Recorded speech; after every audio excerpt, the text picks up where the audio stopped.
Hi, my name's Fatma, and you're listening to The Paper Cut, a podcast about books and reading from the Middle East, Africa, and South Asia.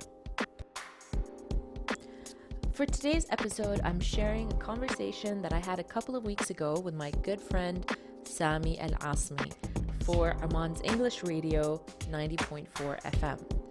This was a couple of weeks ago, just before the launch of the Muscat International Book Festival, and Sami asked me what books I would recommend to people to get back into reading if they haven't read a good book in a while and want something that is a sort of top recommendation as a real page turner.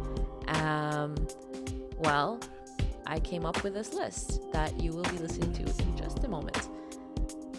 But I'm curious to hear what you guys think as well. So if you have a book that you would definitely recommend as a super page turner and really exciting book, it doesn't necessarily have to be your favorite book.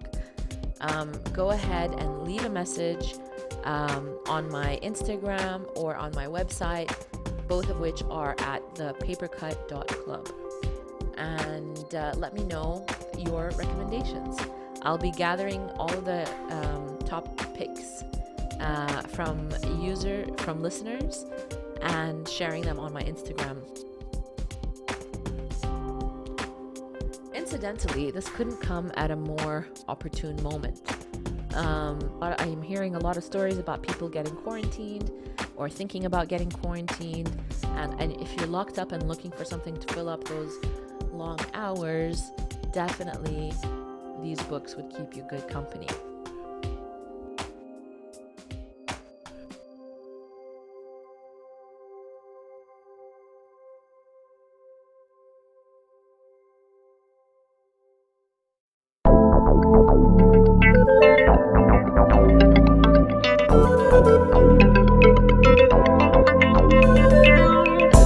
Turning Pages with Sami Al Asmi on 90.4 Oman FM. Reading lets you travel, discover cultures, and experience emotions.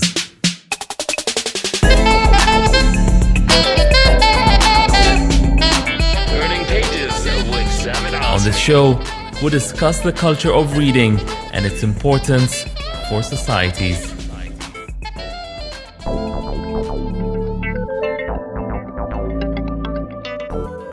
Hello Oman, the Muscat International Book Fair kicked off yesterday under the patronage of His Highness Sayyid Shihab bin Tariq at the Oman Convention Exhibition Center, with 53 countries participating and about 120 pavilions.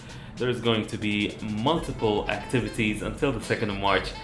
And of course with the timings, it's 10 a.m. to 10 p.m. daily and 4 p.m. to 10 p.m. on Fridays. This is your boy Sami Al Asmi on 90.4 Oman FM, and during this period we'll be talking about the culture of reading with different people. They could be publishers, writers, and maybe avid readers as well. And a study in 2016 showed that Arab children read books for around 6 minutes a year. And in the West, the average is around 12,000 minutes. So is there an issue or not? And our guest here is laughing about it, but is it a laughing issue or not? She's an avid reader, not because she's a lawyer by day, but it's her love of reading, and she has a brilliant podcast. If you haven't listened to it, you should already. It's called The Paper Cut. Hello Fatma Makki, how you doing? Hello, Sami, I'm good. How are you?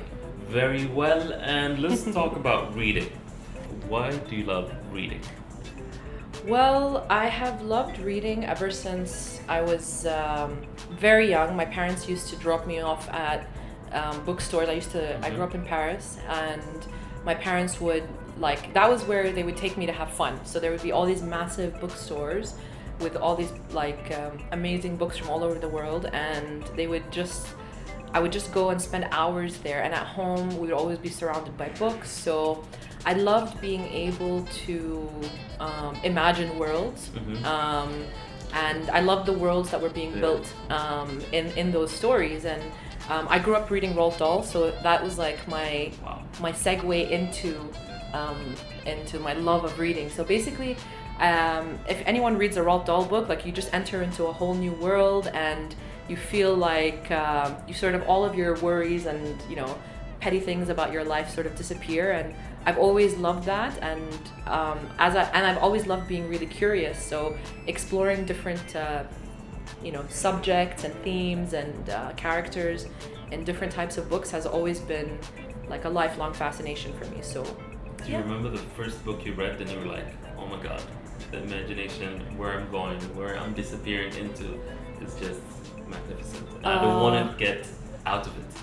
I think probably the first book I can remember being totally blown away by is James and the Giant Peach by Roald Dahl. Do you remember that book? I do. It's about a boy who lives in an enormous... I mean, it's so outlandish, you know what I mean? And that's what I love about Roald Dahl.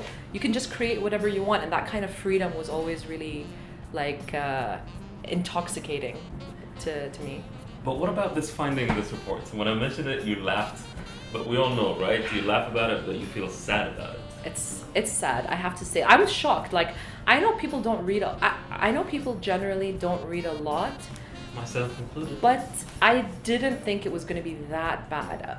In a way, I guess I shouldn't be surprised, because I know that television and smartphones and like the internet in general has taken over.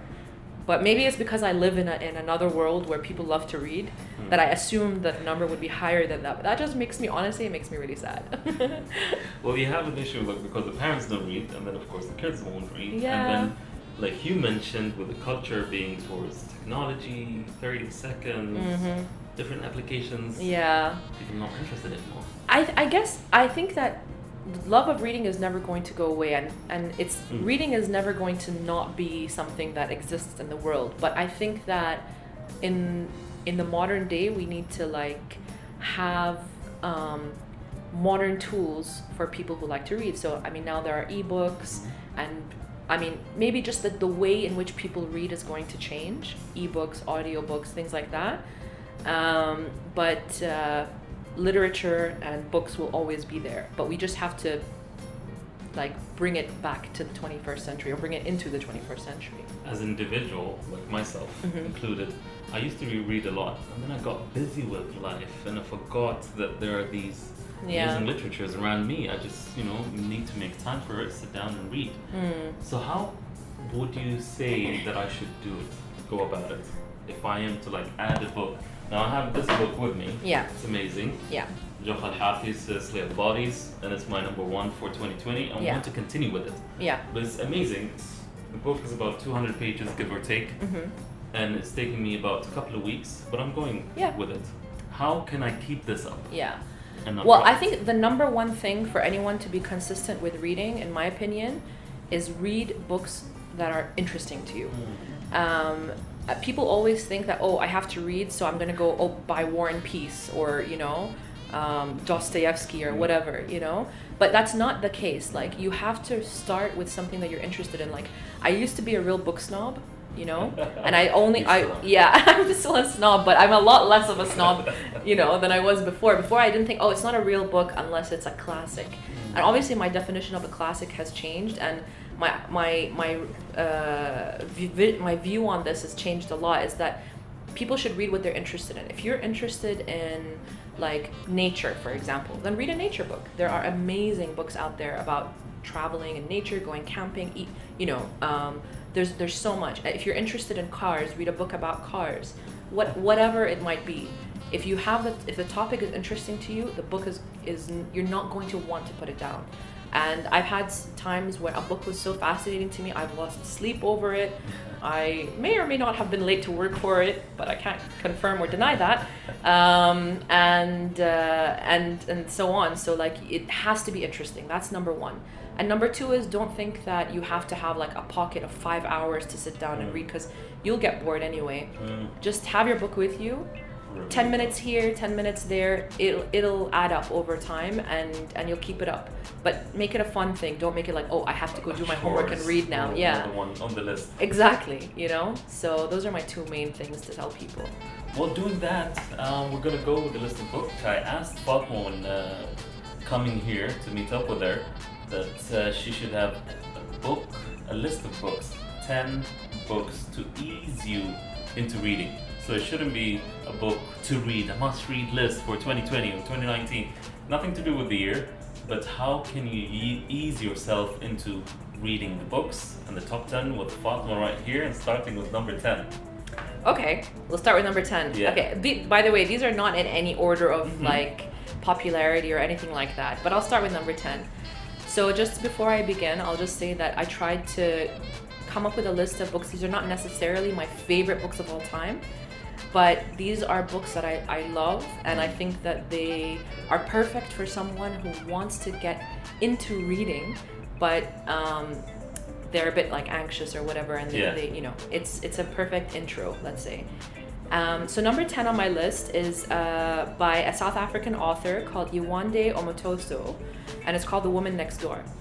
Now this book is about, it's a fiction story, and it's about two women. One woman is, they're both South African, one is black and one is white, and they're in their 80s. They both like had long professional like careers, and they retired and all of that, and they both did very successful, and they hate each other. And the story is about how they navigate their relationship as neighbors and sort of overcome their prejudices about each other, because this is like post-apartheid South Africa. And it's a very light book. I know I just made it sound a bit like heavy, but it's super light, it's super entertaining. It's hilarious how they hate each other and they like nag at each other across the fence, you know. But it's amazing. I love watching the relationship of these two ladies, and then going into their past and everything like that. So it's a perfect book to sort of page turner type of story. That's funny. It's got like some sad moments. It's got some real character development, and it takes you into a whole nother world, you know. And you learn something about what it's like to live in South Africa as a white woman and as a black woman. Next on my list is by an American author named Otessa Moshfegh. This is probably the newest book on my list. It's called My Year of Rest and Relaxation. And this one's a story about a young woman in her 20s living in the year 2000 in New York City. And she works at an art gallery somewhere, but she's super wealthy from her parents. She inherited a bunch of money. She's like sort of aimless and directionless in her life, and she doesn't really know what she wants out of anything. And she decides to take a year out and just sleep for 1 year. Literally. Yeah, just sleep. She has a therapist, of course, like all 20-somethings in New York would probably have. And she and this one is like a therapist with or a psychologist, or the ones that prescribe medicine. Has very dubious ethics, you know, and is willing to prescribe, like just prescribes medicine like it's candy, you know what I mean? Yeah. And just prescribes enough medication for this person without overdosing, exactly, to allow them to sleep as much as possible throughout the day, every day for a year, without actually having any physical like side effects, which is amazing. And it sounds like it would be a boring book just to read about somebody sleeping for a year, but it is hilarious because it's so extreme, you know, in the action, that you're like, can somebody do this? Well, yeah, you know, and this is what would happen, you know, and you just kind of want to know what will happen if somebody just sleeps for a year. So the book is about her going through the process of planning to and you know, sleep for part of it is her like reflecting on her past, on her relationship with her parents, her supposed best friend who's more like a frenemy, her ex-boyfriend, and it's like it goes into her life and it makes you like discover why she is the way she is. And it doesn't give you sympathy for like it kind of does actually, like you don't want to say, oh, I feel sorry for this poor little rich girl, you know, but it kind of does, like you see that everybody has a story to them, you know. Yeah, you kind of end up relating to her. The next one on my list is a memoir, and it's called I Am by Maggie O'Farrell. Maggie O'Farrell is an Irish author, and she's a brilliant writer, and I think this might be her first memoir. And it's really interesting and unique because it's a memoir about obviously her life, but written from the perspective of 17 different near-death experiences that she's had. And It's 17. 17. So it's broken up into 17 chapters, and each chapter is about a different near-death experience that she's had, and they're all real. They all happened. This is not fictional. No, they're all real. You couldn't make this up. Like, you know what I mean? If it was fictional, it wouldn't be as exciting as this. I don't think. You know, she's had the first chapter. The way it opens, it's like she's working at some B&B somewhere in the middle of nowhere in England or in Ireland. I can't remember actually, but she basically goes for a walk in the mountains and near her B&B, and she comes across another walker person, and basically discovers. I'm not giving away too much. It's all happening in chapter 1. He basically was a murderer, this person, and after she left him, they had an encounter which I won't go into detail about. He murdered somebody else on the same journey. So if she hadn't gotten away the way she did, she would have definitely been on his list. Yeah. And so that's how it starts, and this is her real life. So she reflects on these stories, and it's mind-blowing. You have to check it out. The next one is by an author called Neil Gaiman, who's very well known for a book called The American Gods, which became a TV show, but he's known for a lot of other books which have become movies and TV shows and other things. But the book that I chose of his is called The Ocean at the End of the Lane, because it's a kind of young adult genre, so it's mainly aimed at, I think, teenagers and early 20-something. Yeah. But it's so readable for anyone of any age, I think. It's about a young boy who moves to a new neighborhood, and the neighborhood is full of people with magical powers, essentially. And I don't want to go into too much detail about it because anything I think would give it away, but it's really another world-building kind of situation. Neil Gaiman, once you open his book, you are immediately immersed. Yeah. Exactly. Next is another young author, or a young adult. Actually, no, it's a children's book, I would say. What? A middle school kind of book. I love children's books, and I think that people shouldn't be scared of reading a children's book. And this one is called Wonder by R.J. Palacio. And it was made into a movie. I haven't seen the movie, but this book is probably one of the best children's books I've ever read. It's about a young boy who was born with a very severe facial deformity. So his face is severely disfigured, and as a result, he has to have a lot of operations to allow him to breathe properly and things like that. And when he gets ready to go to school, he goes to school with like a kind of mask sort of helmet situation on his head, and he experiences bullying, but his family is like the most loving, amazing family ever, and he experiences a lot of misfortune when he starts going to school. But his parents and his older sibling, his older sister, I think, sort of like the way that they love him is just like, it's so heartwarming that I couldn't put this book down. And I actually left the cinema once. I was at the cinema. I left the cinema to go to sit in a Starbucks and finish the book, and I was crying. I was at the cinema with my brother and sister. I left them in the movies. They were watching some superhero movie. I left, and I was sitting at Starbucks and outside the cinema, and I was bawling my eyes out, crying. By the time they came out, they were like, "Are you okay?" And I was like, "I love this book so much." You started by calling it a children's book, and then I love the effect it had. Yeah, I know. It's amazing. No, it's amazing. It's amazing. They talk about different things. Like, one of the books that I love, my favorites, is A Series of Unfortunate Events. Yeah. Snicket. Yeah. And for me, because I got introduced to it by my host family in the US, and they used to listen to it as a family, going to school, come back from school. Like, it was That's so an cool. audiobook. Yeah. And I can only imagine Lemony Snicket as an audiobook would be like a whole production. Yes. Yeah. Oh, yeah. that was amazing. And just like, until today, me as an adult, I'm like, that's my favorite book. Because Yeah. after I started reading it, getting the books, and then there was the movie, which I That's did your favorite not book? like. No, my favorite book is The Perks of Being a Wallflower. Oh, nice. By That is- Stephen Chbosky. Is that how you say it? Yes. Yeah. That's my number one. Okay, I haven't read it, but it's a classic. It's very simple. Yeah. The writing is very simple, even the characters themselves, but the way it builds up, and then at the end as well, it's just How do you get your books? Today, you can do it online, it's easy. Yeah. I mean, I get my books wherever I can, to be honest.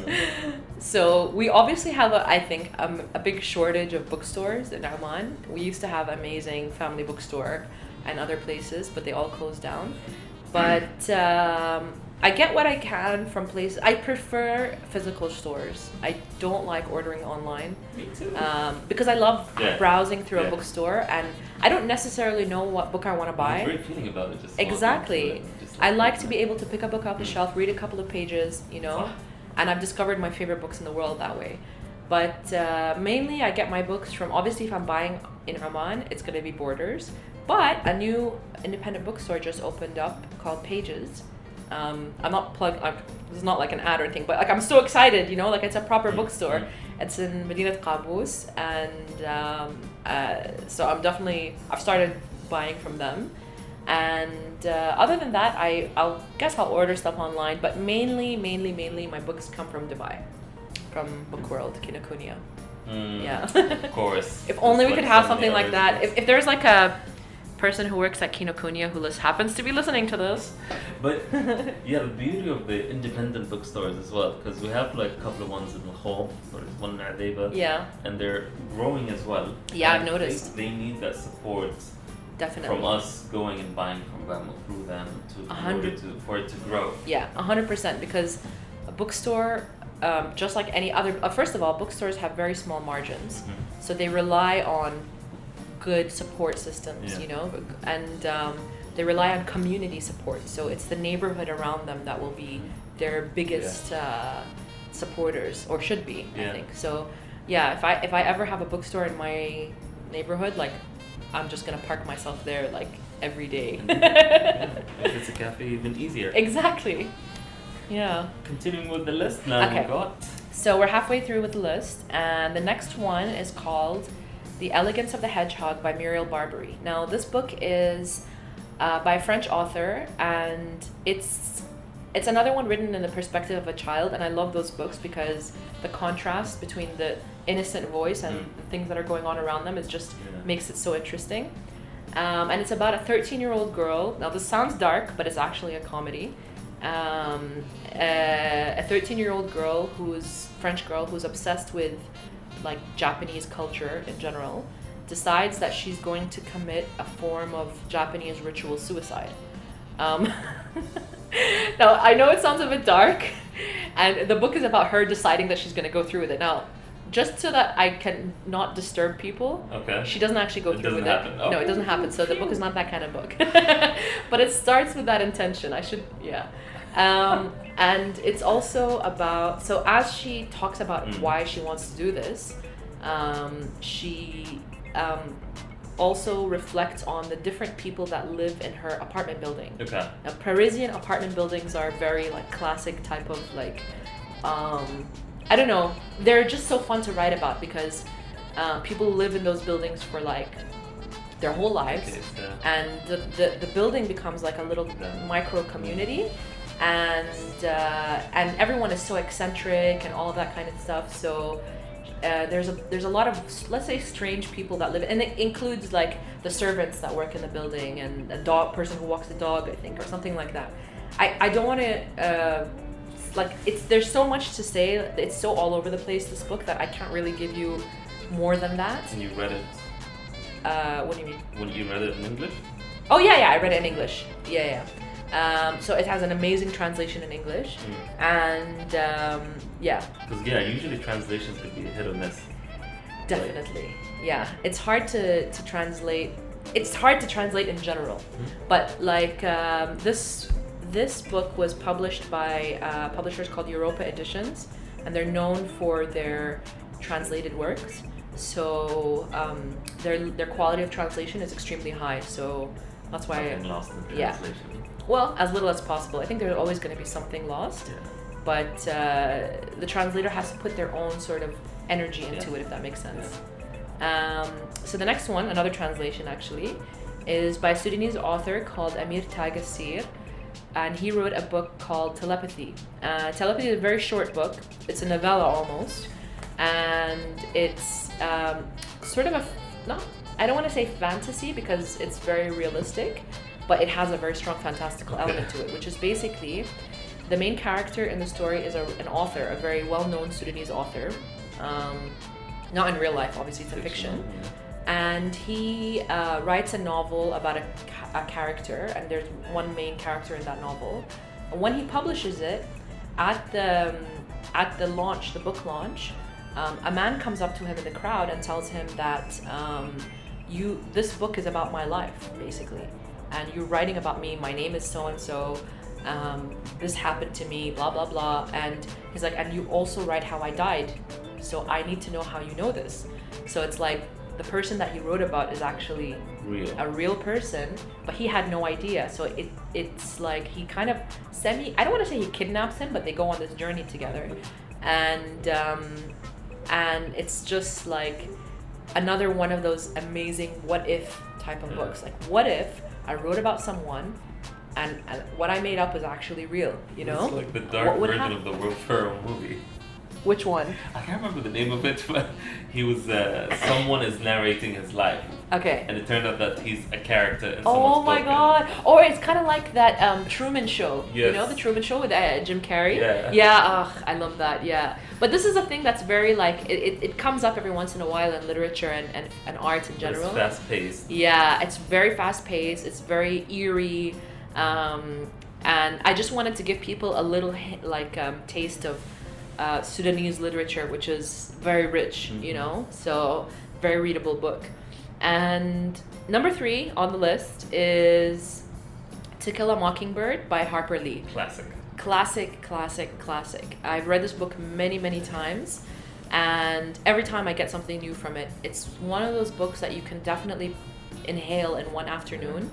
Another one, there's a theme here, there's another one that's written from the perspective of a child. And it's a very well-known story. It's written from the perspective of a young girl called Scout. Oh, that's her nickname. And her father is the town lawyer, and it's in 1930s Alabama. So it's a time when racial prejudice is very strong, and although abolition of slavery has happened, but obviously community is very divided. And in that town that they live in Alabama, a black man has been accused of raping a white woman, a poor white woman, and it's not true. They know already that it's not true, that it hasn't happened, but he didn't do it. But nobody can prove it, or nobody is willing to defend this man because he's black, except for the father of this young girl, Atticus Finch, who is one of the town's lawyers, and he defends him, and then it goes through the town's reaction to him and the blowback that the whole family faces as a result of this decision, and it culminates in the trial at the end. And I think they made a really famous movie out of it, but the book is just emotionally so strong, and you'll never forget it when you read it, you know. And it's such a classic. It's one of those books that has so much wisdom about the society that we live in today and the prejudices that exist. And I think every time you read it, there's a different perspective that you can see. Definitely. It's never the same experience with the book. Yeah, because I read it as people read this book in school, like they learn it at school. And when I was at school, obviously I focused on a certain thing, like the racial the injustice was so powerful that it really it hit me really hard, you know. So it's a really amazing way to teach people about the evil side of, I mean, there's only an evil side to it, but the evil side of racism, basically, and how that can destroy people, you know. And but it's written in the perspective of a child, so it's lovely. There are some light-hearted moments, some funny moments, and things like that, so it's amazing. And my last 2 just happen to be non-fiction. I think I gave a lot of fiction examples. I love fiction. Fiction is yeah, but I noticed that most people prefer fiction, non-fiction. So I'm giving this out there for people, because for example, my dad always says, I don't want to read about made up stuff. I want to read about real stuff. So this is for people who want to read about real stuff. The number 2 is called The News, A User's Manual by Alain de Botton. And Alain de Botton is he's a modern day philosopher, and he wrote this book for people to understand how to navigate a 24-hour news cycle in a time when the news is becoming ever more urgent, catastrophic, very anxiety-inducing. Surrounds you everywhere. It surrounds you all the time. It chases you all the time, and the news is generally very, obviously the worst of the worst that's happening in the world, and it becomes very overwhelming for the average person, because he describes it so perfectly in the beginning of the book. It feels like you're on the other side of a glass window watching someone drown, and you're helpless to do anything. But that's what the news, watching the news feels like. You feel helpless, that you see a lot of misery happening in the world, which is what the news is just constantly portraying, and you're powerless to do anything to stop it. And as a human, you just feel like, I see something bad happening, I must act, but in most cases you can't, make unfortunately you can't make that much of a change when you're faced with stuff happening on a national scale, on an international scale. And this book kind of puts everything into perspective in a very comforting way, that sort of sets your mind right. It's sort of like an antidote to the news. Yes. But yeah, amazing book.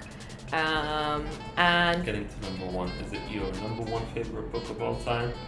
Or No. it just happens to top this list for today? It's the first book that came to mind when I thought of a book that will suck people into reading. Okay.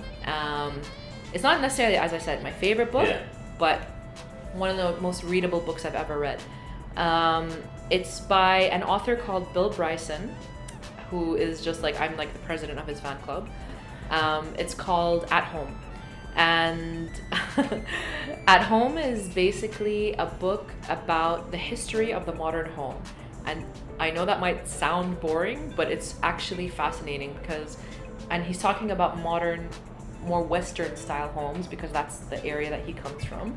But I mean, actually I think most houses have this. So anyways, it goes into, each chapter is divided by a room in the house. Okay. So it starts with a hallway, then it goes into the living room, then it goes into the bedroom. So each chapter focuses on one room, and it tells you how this part of the room came to be in a modern home. Okay. And it goes through the history of so many things that you never imagined contribute to making what a home looks like. Like what? So, for example, with the hall, he talks about how the hall before used to be the name for the whole house. So a whole house would just be called a hall. Yeah. So nowadays you think about in the UK, in England, for example, a lot of big old homes, they're called I don't know, Bletchley Hall or whatever, Windsor Hall. I'm just making up names, but you can.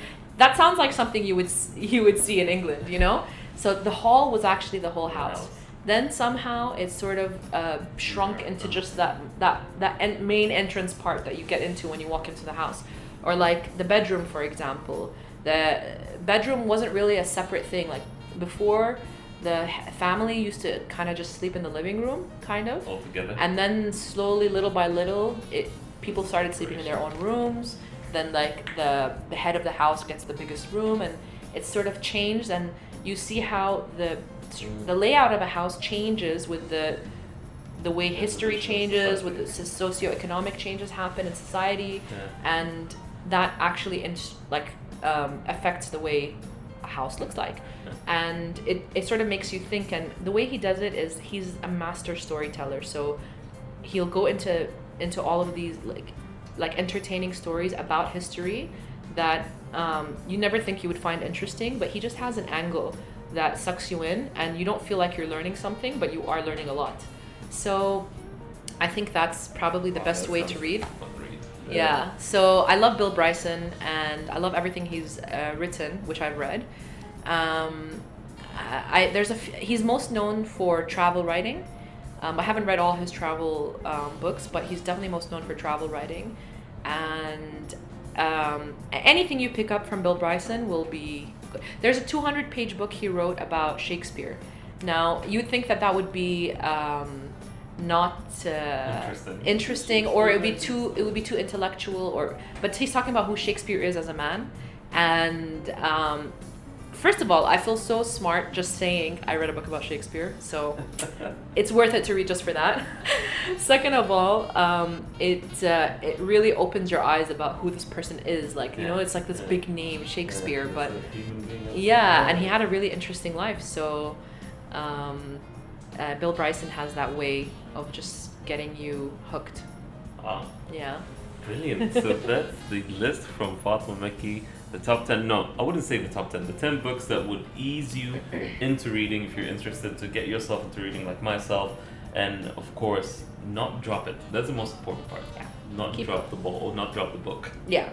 But also, sorry, if you get like halfway into a book and you really hate it, just put it down. Don't force yourself. Don't force yourself. Go, like I said, go back to rule number 1. Read what you're interested in. Read what you're interested in. But you still have to give everything a chance. Try everything out. We have something called the 50-page rule. I have something called the 50-page rule where I read 50 pages of a book. And after 50 pages, if I feel like I'm really not going to like this, I'll just put it down. But I'm very like strict with myself. I'm like, I have to really hate it to put it down. So I've only ever done that with like maybe a handful of books. So what's your hate-o-meter? Okay, maybe some people will really be shocked at my response, but like one book that I could not finish is called The Golden Notebook by Doris Lessing. She won the Nobel Prize for Literature for, I can't remember what year, and that book is like a modern classic. She's a South African writer, I think. But you hated it. I hated it. It was so boring. A Nobel Prize winner. And Moby Dick by Herman Melville. I can never get through it. I'm sorry. It's so boring. I don't know why. But that's my point is like you just have to read what you like, you know? I can't like force myself to. Not because it's on the list. Exactly. Everyone's raving about it. You should read it. Yeah. Go with your emotion. Yeah. What you love. And you'll be happy. It's like life. Yeah, Fatma, exactly. thank you very much. This has been an awesome conversation. Thank you. Check her out, guys, on The Paper Cut. You can check it out. Do you have an Instagram account? Yes. My Instagram is at thepapercut.club. Thepapercut.club. There you go. And remember, Oman, the Muscat International Book Fair is on until the 2nd of March at the Oman Convention and Exhibition Center. This is your boy Sami Al Asmi on 90.4 Oman FM, and with us today it was Fatma Mekki. Thank you so much, Fatma. Thank you, Sami. Have a great day, Oman.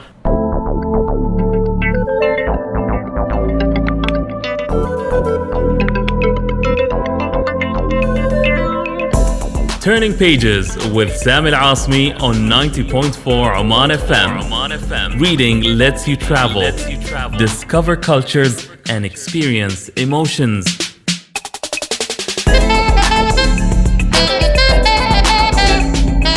Turning Pages with Sami Al Asmi. On this show, we discuss the culture of reading and its importance for societies.